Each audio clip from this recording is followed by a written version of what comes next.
This is OneWrestling.com, 24/7 wrestling news.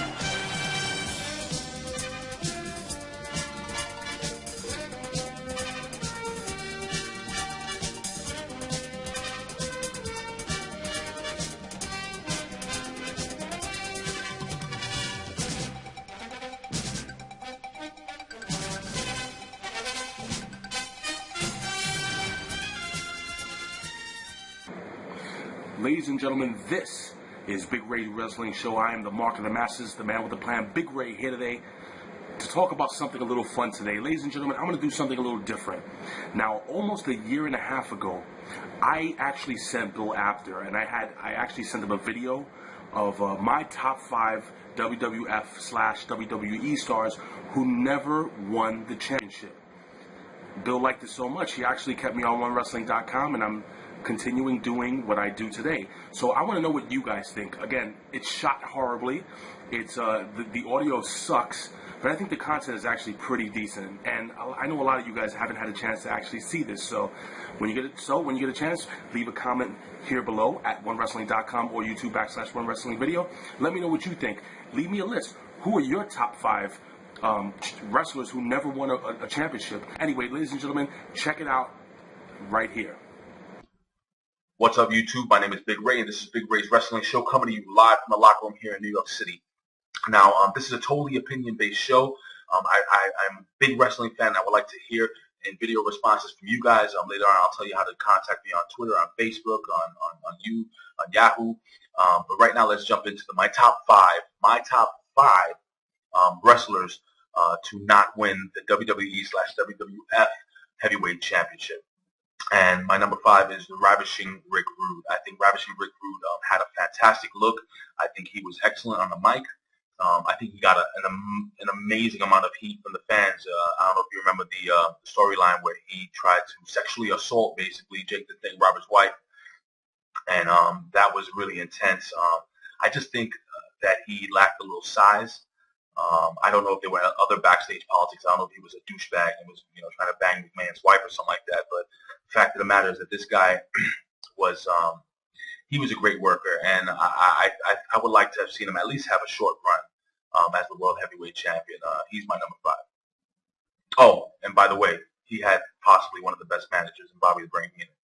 So my number 4, Ricky the Dragon Steamboat. Ricky the Dragon Steamboat, marketability-wise, was, forget about it. This guy was the martial artist from Hawaii. He was probably the best seller in the business. What I mean by seller is, I mean this guy, when you punched him, it looked like it hurt. When he was slammed on the mat, it looked like it really hurt. This guy had a fantastic feud with Macho Man Randy Savage in the best match of all time. We can get into that another day, WrestleMania 3. But I remember when Macho Man jumped off the top rope and hit him with the ring bell in his throat, and I as a kid almost cried. I thought the guy was really dying. I thought he was really choking. I mean, this guy was fantastic.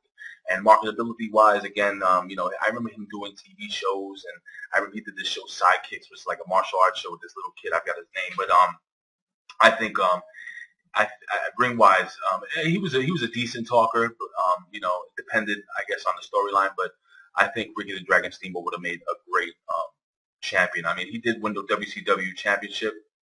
He had a short run there, but and I heard in DVD interviews that he actually was offered a run at the World Heavyweight Championship, but because he was a real family man, he just didn't feel like that he would be able to take up the workload. But again, my number 4 guy is Ricky the Dragon Steamboat.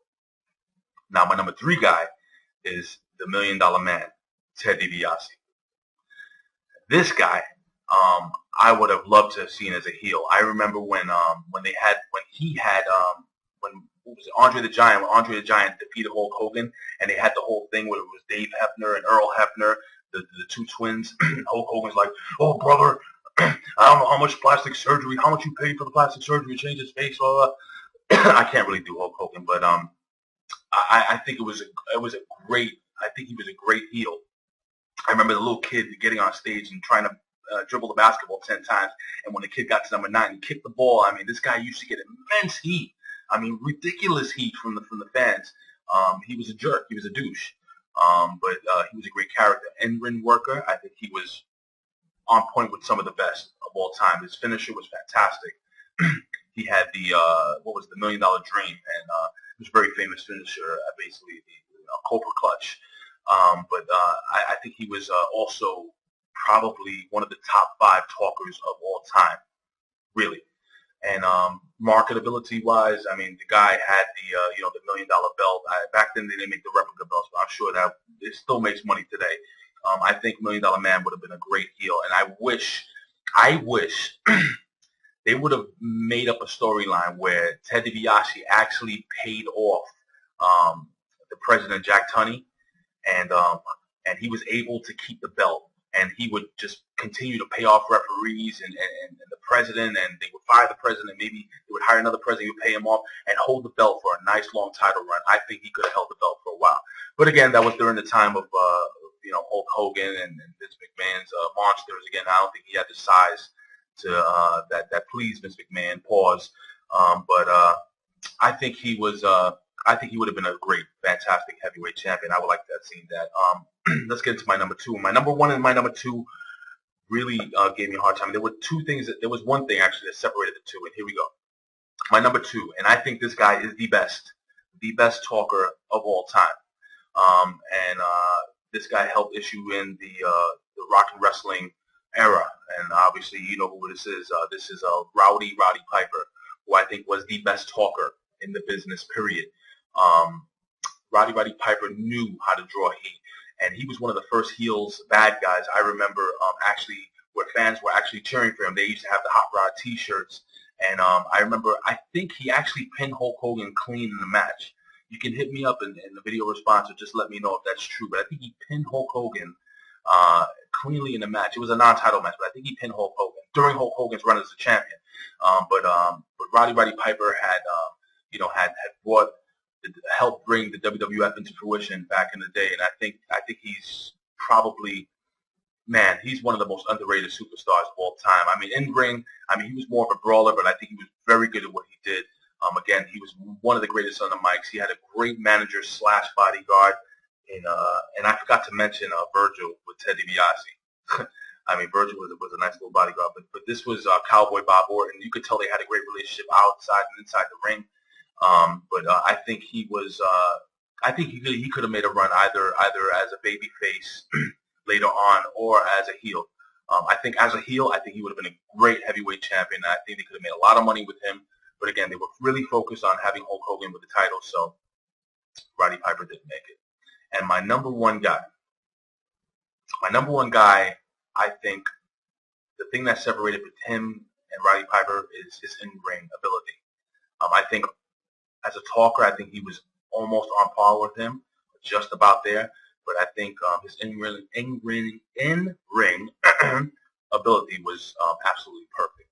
And if you think you know who I'm talking about, it is Mr. Perfect Kurt Hennig. I think he had the look. I think he was a decent-sized guy, but he moved around the ring perfectly.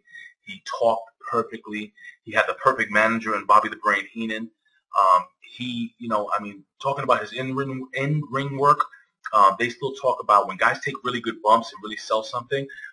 Basically, they compare it to Mr. Perfect Kurt Hennig and his vignettes when he was playing basketball and football. I watched the DVDs and they said that was really him. He really sold his character, and I thought even as a babyface, they might have been able to have a short run with him. But as a heel, I think this guy would have been fantastic. Either with Bobby Heenan or that goofy coach guy that he used to run around with. You have to remember when Ric Flair came in. Ric Flair, who he won the title, and who was there with him? It was Mr. Perfect. Mr. Perfect. If you don't think he's one of the greatest superstars of all time, I think you're incorrect. Sorry to tell you. But Mr. Perfect is my number one. And again, maybe, this is opinion based. I just wanted to honorably mention one guy, and it's obviously the brother of Bret the Hitman Hart, Owen Hart. I don't know what he would have been. I think he was getting to near to the top of his game. His in-ring ability was, you're gonna kill me for this, but I think he was better than his brother, to be honest with you. On the mic, he was getting there, but I think he was He was a world champion in the making. I would like to kind of see what would have happened if he would have won the championship. He didn't die so tragically. But anyway, again, those are my top 5. Number 5, Rick Rude. Number 4, Ricky the Dragon Steamboat. Number 3, Ted DiBiase. Number 2, Roddy Piper. And number 1, Mr. Perfect Kurt Hennig. Please send me a video. Respond to me in a video. Send me an email. I would like to know what you guys think. Again, this is totally opinion-based. I really love to hear from you guys. And tell your friends, please subscribe. Subscribe. This is my dream. I would love to do this for a living. But if I can't, I'd love to do it anyway because I love talking wrestling. Big Ray's Wrestling Show. 1.